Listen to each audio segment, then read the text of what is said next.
喂，OK，咁呢個係週記咧，就嚟到第二個禮拜。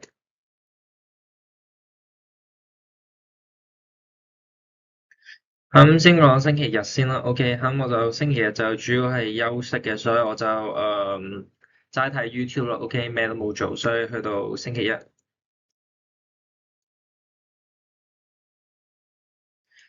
咁星期一個我諗住就係加入一個90分鐘嘅學習係朝早啦，然之後我發現就失敗咗，OK，而且唔止一日啦，OK，連續喺星期二啦，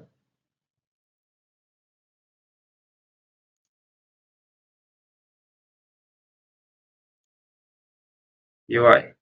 係，仲有星期三都失敗咗啊，OK。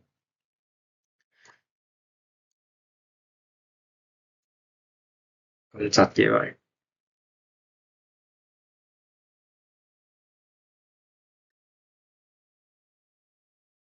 喂，OK，有啦。咁所以我星期四啦，同埋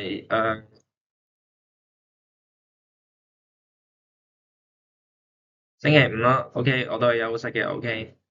就唔會話係休息嘅，就係思考咯，OK，就係我思考緊有咩辦法去解決呢個困局啦，OK，諗緊個原因點樣可以發現啦，OK，所以我就決定咧就係新增一個全新嘅流程啦，OK，就係我每一日至少要有1個鐘頭時間啦，對我嘅學習流程進行推演嘅，OK，就係即係思考，就係有1個鐘頭時間用嚟思考下我嗰個優化我個工作流啦，嗰個學習嘅步驟係乜嘢啦？OK，當中會有啲咩細節可能會導致咗我嘅學習出現阻礙啦？OK，